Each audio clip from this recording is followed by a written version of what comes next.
आज की ताजा खबरों के अपडेट में बात करेंगे देश भर की तमाम बड़ी और काम की खबरों के साथ ही भारत सरकार की ओर से लिए गए कुछ महत्वपूर्ण फैसलों और जारी किए गए कुछ नए नियमों की। इसके अलावा आम आदमी को झटका, अमूल के बाद अब इस डेयरी ने बढ़ाए हैं दाम। कितने बड़ा है दाम बताएंगे आपको इस अपडेट में। साथ ही देश के इन राज्यों में 16 जुलाई से खुलेंगे स्कूल। 9वीं से 12वीं तक के छात्रों की होगी पढ़ाई। क्या है पूरी खबर बताएंगे आपको इस अपडेट में। साथ ही जनसंख्या नियंत्रण का ड्राफ्ट हो चुका है तैयार। 2 से ज्यादा बच्चे हुए तो सरकारी नौकरी नहीं, चुनाव लड़ने पर रहेगी रोक। कानून मानने पर प्रमोशन और टैक्स में मिलेगी छूट। क्या है पूरी खबर बताएंगे आपको इस अपडेट में। साथ ही बैंक खाताधारकों के लिए आज एक जरूरी और महत्वपूर्ण खबर है, बताएंगे आपको आगे इस अपडेट में। साथ ही व्हाट्सएप चैनल वाले लोगों के लिए आज एक जरूरी और महत्वपूर्ण खबर है, बताएंगे आपको आगे इस अपडेट में। साथ ही कोरोना कर्फ्यू और लॉकडाउन से जुड़ी कुछ महत्वपूर्ण और बड़ी खबरें हैं, बताएंगे आपको एक एक करके इस अपडेट में। साथ ही आज की तमाम बड़ी और काम की खबरों की बात करेंगे इस अपडेट में। बात करते हैं आज की पहली बड़ी खबर की, तो आम आदमी को झटका, अमूल के बाद मदर डेयरी का दूध भी हुआ है महंगा। 2 रुपए लीटर बढ़े हैं दाम। आम आदमी को जहां पेट्रोल और डीजल की बढ़ती कीमतों ने परेशान कर रखा है, वहीं दूसरी तरफ बढ़ते दूध के दाम ने भी आम आदमी को जबरदस्त झटका दिया है। वहीं डेयरी ब्रांड अमूल के बाद अब मदर डेयरी ने भी दूध के दाम बढ़ा दिए हैं। दिल्ली एनसीआर में मदर डेयरी का दूध यहाँ पर जो है वो 2 रुपए लीटर महंगा हो गया है, यानी प्रति लीटर पर 2 रुपए की बढ़ोतरी की गई है। वही नई कीमतें आज से लागू हो गई है। आपको बता दें कि 1 जुलाई से अमूल ने अपने दूध की कीमत में यहाँ पर 2 रुपए प्रति लीटर की बढ़ोतरी की थी। मदर डेयरी ने कहा था कि वे 11 जुलाई से दिल्ली एनसीआर में अपने दूध की कीमतों में 2 रुपए लीटर की बढ़ोतरी करने के लिए मजबूर है। वही नई कीमतें हैं सभी दूध वेरिएंट के लिए लागू रहेगी। आपको बता दें कि इस डेयरी कंपनी ने आखिरी बार दिसंबर 2019 में दूध की कीमतें बढ़ाई थी। अब यहाँ पर आज से ग्राहकों को नई कीमतों पर मदर डेयरी का दूध मिलेगा। वही मदर डेयरी ने अपने बयान में कहा है कि कंपनी कुल जो लागत है उस पर महंगाई के दबाव का सामना कर रही है, जो पिछले 1 साल में कई गुना बढ़ गई है। साथ ही चल रही महामारी के कारण दूध उत्पादन संकट में है। मदर डेयरी ने कहा है कि ये ध्यान की बात है कि पिछले 3 हफ्तों में अकेले दूध की कृषि कीमतों में लगभग 4% की वृद्धि हुई है। पिछले 1 साल में दूध की खरीद के लिए अधिक कीमतों का भुगतान करने के बावजूद उपभोक्ता कीमतों को यहाँ पर उपभोक्ताओं की जो कीमतें हैं उसको बरकरार रखा गया था। इसी संशोधन के बाद दूध की कीमतों में 4% का संशोधन किया जा रहा है। आपको बता दें कि मदर डेयरी दिल्ली एनसीआर में रोजाना 30 लाख लीटर से ज्यादा दूध बेचती है।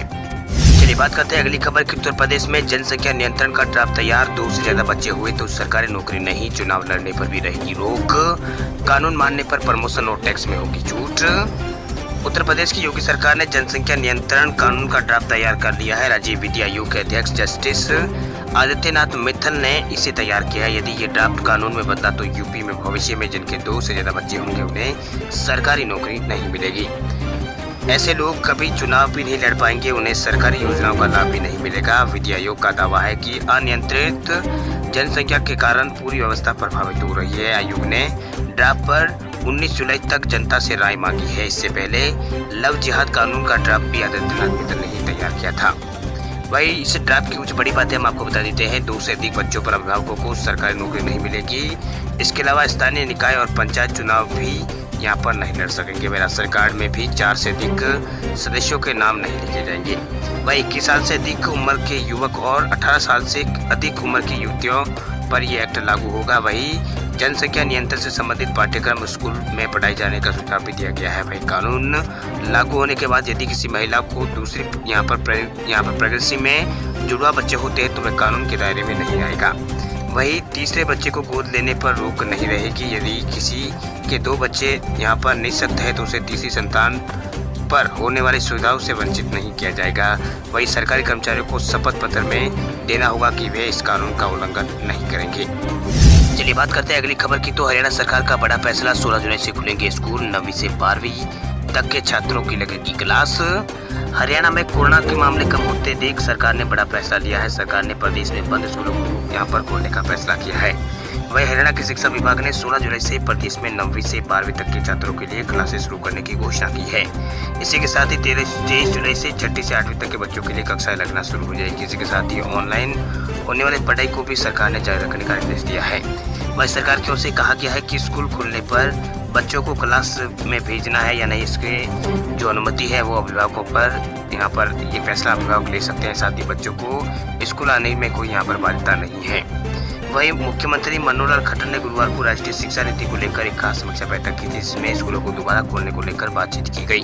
वहीं सीएम ने कहा है कि कोविड-19 के केस राज्य में अब कम हो चुके हैं, इसलिए कोरोना गाइडलाइन का सख्ती से पालन करते हुए स्कूल कॉलेज खोले जाने चाहिए। जल्द से जल्द स्कूलों को खोलने को लेकर एक प्लान यहाँ पर बनाया जाना चाहिए। वहीं हरियाणा के शिक्षा मंत्री कुंवरपाल का कहना है कि 16 जुलाई से कक्षा 9वीं से 12वीं तक के स्कूलों के लिए यहाँ पर बच्चों के लिए स्कूल खोले जाएंगे। इसमें सोशल डिस्टेंसिंग का पालन बच्चों को करना होगा, वही कोरोना गाइडलाइन का पालन इसमें पूरा करना होगा।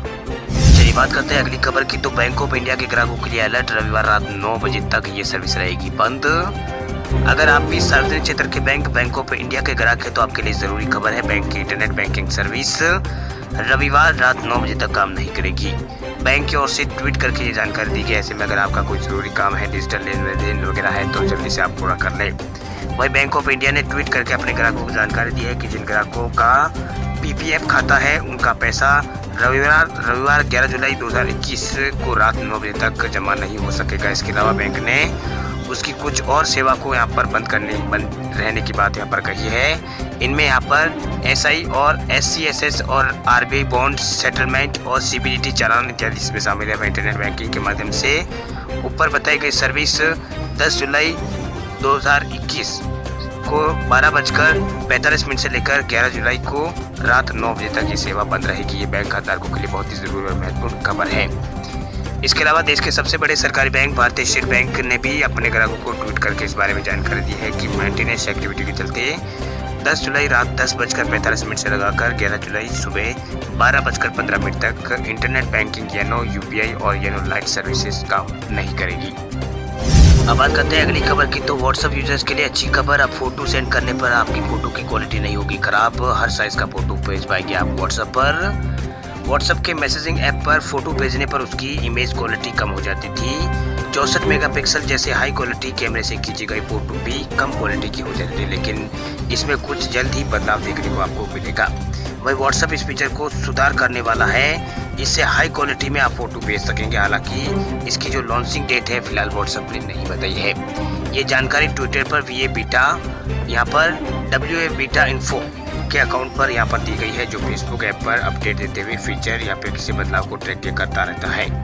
वही ट्विटर पर WA बीटा के द्वारा शेयर की गई इमेज के अनुसार यूजर्स को उनके पसंद के अनुसार क्वालिटी सेलेक्ट करने का ऑप्शन मिलेगा। इसमें सबसे पहले ऑटो ऑप्शन मिलेगा जो डिफॉल्ट रहेगा, दूसरा बेस्ट क्वालिटी का ऑप्शन और तीसरा ऑप्शन डेटा सर्वर से मिलेगा। चलिए बात करते हैं अगली खबर की। तो बैंक कर्मचारियों के लिए खुशखबरी, हर साल बिन बताए दी जाएगी 10 छुट्टी। रिजर्व बैंक ऑफ इंडिया यानी आरबीआई ने बैंक कर्मचारियों को बड़ा तोहफा दिया है। आरबीआई ने कहा है कि जो बैंक कर्मचारी ट्रेजरी और करेंसी चेस समेत संवेदनशील पदों पर काम करते हैं उन्हें हर साल कम से कम 10 दिन का सरप्राइज लीव यानी यहाँ पर बिना पूर्व सूचना के अचानक यहाँ पर उनको छुट्टी दी जाएगी। वही आरबीआई ने ग्रामीण विकास बैंक और सहकारी बैंक समेत बैंकों को भेजी सूचना में विवेकपूर्ण जोखिम प्रबंधन उपाय के तहत अप्रत्याशित अवकाश देने की नीति को तैयार करने को कहा है। ऐसे अवकाश के दौरान संबंधित बैंक कर्मचारियों को आंतरिक और कॉर्पोरेट ईमेल को छोड़कर भौतिक रूप से या फिर ऑनलाइन किसी भी तरह से कार्य संबंधी कोई जिम्मेदारी नहीं होगी। वही बैंक कर्मचारियों के पास सामान्य प्रयोजन से आंतरिक यहाँ पर कॉर्पोरेट ईमेल की सुविधा उपलब्ध होती है। अब बात करते हैं अगली खबर की। तो हरियाणा में पहली बार पेट्रोल 100 रुपये हुआ है पार। हरियाणा में पेट्रोल की कीमत पहली बार 100 रुपये प्रति लीटर पार पहुंच गई है। यहाँ सिरसा जिले के डब्बावली प्रदेश में ऐसा चित्र बना है जहां पर पेट्रोल 10 जुलाई को 100 रुपये लीटर है। हालांकि एक्स्ट्रा प्रीमियम वाला पेट्रोल पहले से ही 100 रुपये पार है। यदि पेट्रोल के दाम लगातार बढ़े तो अन्य जिलों के रेट भी 100 रुपये पार हरियाणा में जा सकते हैं। आपको बता दें कि राज्य सरकार अभी पेट्रोल पर 25% और डीजल पर 16% वेट ले रही है। यानी सरकार पेट्रोल डीजल पर प्रति लीटर पर 19 रुपये और डीजल पर 12 रुपये कमा रही है। वही पेट्रोल डीजल सस्ता करना सरकार के हाथ में है। सरकार चाहे तो वेट को कम करके आमजन को राहत दे सकती है। अगर सरकार वेट को आधा भी कर दे तो यहाँ पर पेट्रोल की कीमत में कम से कम 9 रुपये प्रति लीटर की राहत मिल सकती है। बड़ी बात यह है कि देश में सरकारें पेट्रोल डीजल पर ज़्यादा टैक्स लगाकर रेवेन्यू से अपनी तजुर्बा भरती है। वही हरियाणा की सरकार ने पिछले करीब यहाँ पर पिछले साल करीब 51,000 करोड़ रुपए का रेवेन्यू टैक्स सिर्फ यहाँ पर टैक्स के जरिए कमाया था। इसमें पेट्रोल डीजल पर वेट से सरकार को 16 से 18 करोड़ रुपए मिले थे। चलिए बात करते हैं अगली खबर की। तो रेल यात्रियों के लिए खुशखबरी, 7 अगस्त से पटरी पर लौटेगी तेजस एक्सप्रेस। कोरोना की दूसरी लहर का असर कम होने के साथ ही बंद ट्रेनों का संचालन फिर से शुरू होने लगा। इसी क्रम में IRCTC यानी Indian railway catering and tourism corporation ने कहा है कि अगस्त महीने में प्राइवेट ट्रेन यानी तेजस एक्सप्रेस की सर्विस को फिर से बहाल किया जाएगा, यानी इनको एक बार फिर से यहाँ से ट्रेन को चलाया जाएगा। वहीं शेयर बाजार को दी गई जानकारी के अनुसार IRCTC ने बताया कि 7 अगस्त से मुंबई से अहमदाबाद के बीच तेजस एक्सप्रेस दोबारा बहाल की जाएगी। ये ट्रेन सप्ताह में 4 दिन है, शुक्रवार, शनिवार, रविवार और सोमवार को चलेगी। वहीं कोरोना की दूसरी लहर के कारण मुंबई और अहमदाबाद के बीच चलने वाली तेजस एक्सप्रेस की सेवा 2 अप्रैल 2021 को रोक दी गई थी। आपको बता दें कि तेजस एक्सप्रेस देश की पहली प्राइवेट और कॉर्पोरेट ट्रेन है। ये अपनी सुविधा के लिए मशहूर है। इस ट्रेन में यहाँ पर खाना, नाश्ता, पेयजल फ्री है। वहीं तेजस एक्सप्रेस में यहाँ पर डायनामिक फायर सिस्टम है। इस ट्रेन में यात्रियों को कई रियायतें यहाँ पर टिकट के अंदर मिलती है। हालांकि 5 साल से कम उम्र के बच्चों को किराए से यहाँ पर छूट दी गई है। 5 साल या उससे अधिक बच्चों को यहाँ पर ट्रेन में किराया देना होता है। उन्हें एक सीट प्रदान की जाती है। वही ट्रेन के लिए कोई तत्काल कोटा या प्रीमियम तत्काल कोटा यहाँ पर नहीं होता है। केवल एक सामान्य कोटा और विदेशी पर्यटक का कोटा होता है। विदेशी पर्यटकों के लिए एक्सक्लूसिव क्लास में 6 और चेयर कार में 12 सीटें उपलब्ध रहती है। चलिए बात करते हैं अगली खबर की। तो तमिलनाडु में 19 जुलाई तक बढ़ाया गया है लॉकडाउन। रात 9 बजे तक खुली रह सकेगी दुकानें। तमिलनाडु की DMK सरकार ने राज्य में कोविड-19 के चलते जारी लॉकडाउन को बढ़ाकर 19 जुलाई तक कर दिया है। हालांकि राज्य सरकार ने छूटों को बढ़ा दिया है। ये छूटें सोमवार सुबह 6 बजे से अमल में आएगी, जब पिछला शुक्रवार को यहाँ पर जो लॉकडाउन 12 जुलाई तक बढ़ाने की जारी की गई गाइडलाइन खत्म हो जाएगी। वही मुख्यमंत्री स्टालिन ने यहाँ पर इसकी समय सीमा बढ़ा दी है। अब दुकानें यहाँ पर रात 8 बजे के बजाय 9 बजे तक खुली रह सकेगी। वह राज्य सरकार की ओर से जारी आदेशों के मुताबिक रेस्टोरेंट, चाय की दुकानें, रेहड़ी पटरी वालों के साथ साथ खाने पीने की दुकानें और बेकरी अब 1 घंटा अधिक यहाँ पर यानी रात की 9 बजे तक ये खुली रह सकेगी। ये क्षमता का 50% लोगों को आने की यहाँ पर अनुमति है। इससे पहले दुकानों को 8 बजे तक ही खुलने की छूट थी। इससे पहले ये समय सीमा 7 बजे तक ही थी।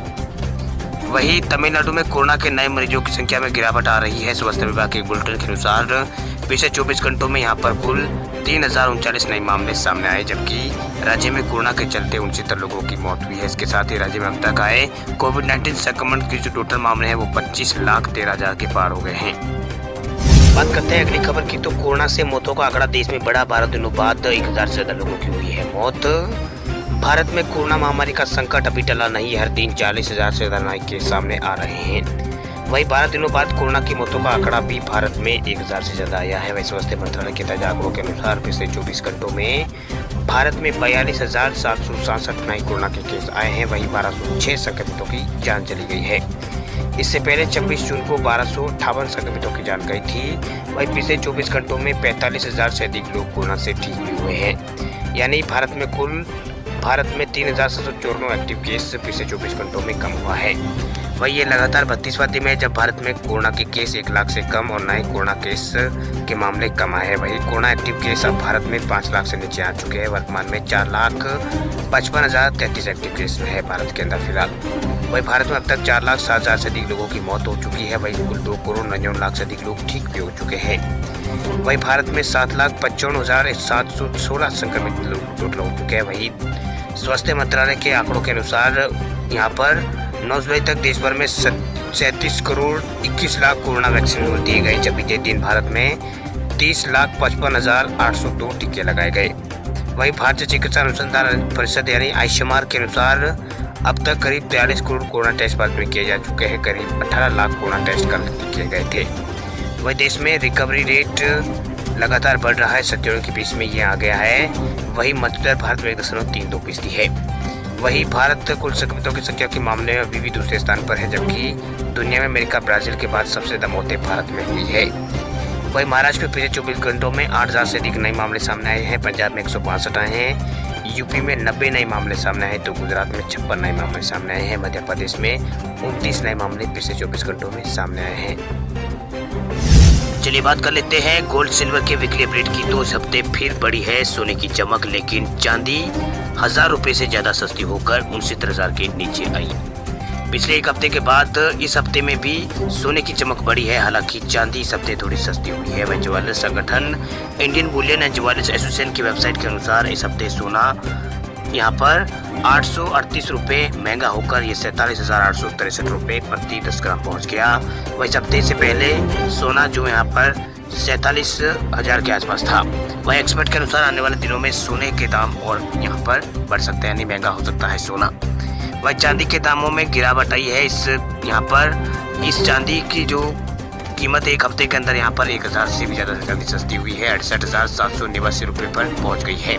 वही हफ्ते की शुरुआत में चांदी के जो कीमत थी वो 69,755 रुपये प्रति व जून के आखिर में सोना 70,000 प्रति किलोग्राम पर जो चांदी थी वो पहुँच गई थी। वही अंतर्राष्ट्रीय बाजार में इस हफ्ते सोने के अंदर यहाँ पर जो कीमतें हैं वो लगातार बदली देखी गई है। वही सोना इस हफ्ते यहाँ पर $1,809 प्रति औंस के करीब पहुँच गया। वही 5 जून को ये $1,701 प्रति डॉलर के करीब था। वही एक्सपर्ट के अनुसार आने वाले दिनों में यह भी गोल्ड में यहाँ पर गोल्ड में तेजी आ सकती है।